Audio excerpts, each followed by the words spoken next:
Hello friends, welcome to winter special recipes. थंडी म्हटलं की शेवग्याच्या शेंगा आल्याच. शेवग्याच्या शेंगा खूप वेळा आपण वरणामध्ये घालतो, पण आज आपण बनवणार आहोत शेवग्याच्या शेंगाची आमटी. शेवगा हा अर्थातच पौष्टिक. आज घेऊन आलो आहोत CKP पद्धतीचं शेंगोणी. तर चला रेसिपी पाहूयात.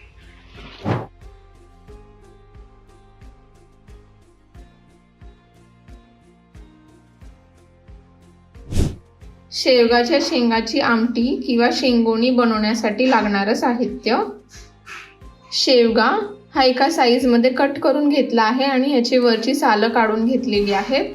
मी ह्याला एक वाफ सुद्धा देऊन घेतलेली आहे. एक छोटी वाटी शेंगदाणे, कोथिंबीर, गूळ, चिंच, लसूण, एक हिरवी मिरची, जिरे, मीठ, हळद, तिखट, तेल आणि पाणी. शेवगाच्या शेंगाच्या आमटीसाठी आपण काही इन्ग्रेडियंट्स ग्राइंड करून घेऊयात. ह्यासाठी शेंगदाणे, एक हिरवी मिरची, लसूण. इथे मी 2 लसणाच्या पाकळ्या ठेवतीये फोडणीसाठी. बाकीचं मी सगळं मिक्सरमधनं ग्राइंड करून घेणार आहे. जिरे, थोडे जिरे मी फोडणीसाठी ठेवतीये आणि कोथिंबीर. हे सगळं आपण मिक्सरमधनं ग्राइंड करून घेऊयात. हे मिक्सरमधनं ग्राइंड करून घेतलेलं आहे. आता आमटीला फोडणी देऊन घेऊयात. एका कढईमध्ये तेल गरम करून घेतलेलं आहे. तेल मी थोडंसं हायर साईडला घेतलेलं आहे. ह्यामध्ये आपण जिरे ऍड करूयात. 2 लसणाच्या पाकळ्या ज्या साईडला ठेवल्या होत्या त्या मी ठेचून घेतलेल्या आहेत, त्या सुद्धा ऍड करून घेऊ. लसूण लाईट ब्राऊन कलरचा झाला की त्यामध्ये आपण शेंगदाण्याचं जे मिक्सचर करून घेतलेलं आहे ते ऍड करून घेऊया.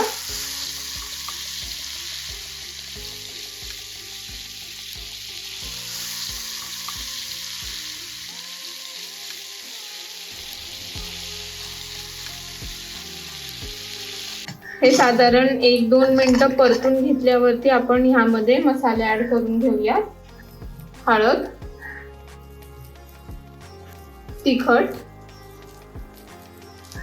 चवीनुसार मीठ,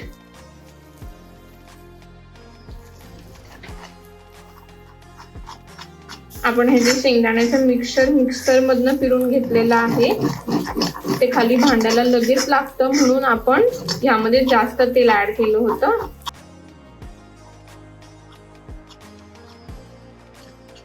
आता ह्यामध्ये वाफवलेल्या शेंगा ऍड करून घेऊयात.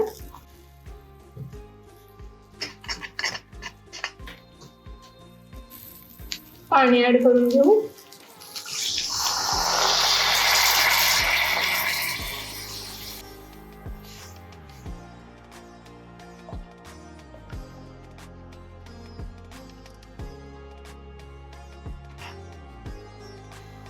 ह्याला एक छान उकळी आली की ह्यामध्ये आपण चिंच आणि गूळ ऍड करणार आहोत.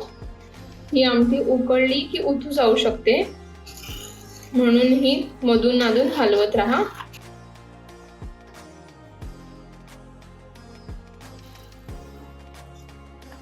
ह्याला उकळी आलेली आहे.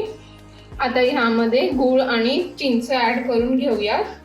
शेंगा आपण वाफवून घेतलेल्या होत्या, म्हणून मग आता ह्याच्यामध्ये चिंच ऍड करतेय. पण जर तुम्ही शेंगा वाफवून नाही घेतल्या तर शेंगा पहिल्या शिजून द्या आणि मग ह्यामध्ये चिंच ऍड करा. चिंच ऍड केली की शेंगा तेवढ्या पटकन शिजत नाहीत, त्याला वेळ लागतो शिजायला. चिंच,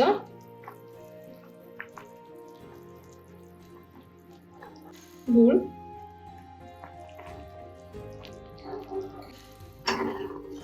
याला परत थोडा वेळ उकळून घ्या.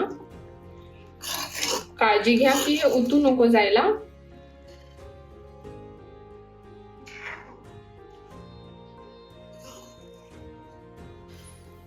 उकळी आल्यावर मी आता फ्लेम लो वरती केलेली आहे आणि ह्याला एक वाफ देऊन घेऊया. नवनवीन रेसिपी पाहण्यासाठी माझ्या चॅनलला लाईक आणि सबस्क्राईब करायला विसरू नका.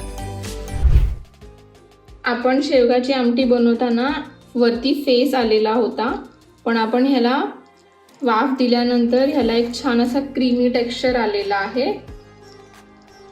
आणि ह्याचा कलर सुद्धा छान ऑरेंजिश कलरचा झालेला आहे. तुम्हाला जर रेड कलर हवा असेल ग्रेव्हीचा तर तुम्ही ह्यामध्ये काश्मीरी लाल मिरची ॲड करू शकता.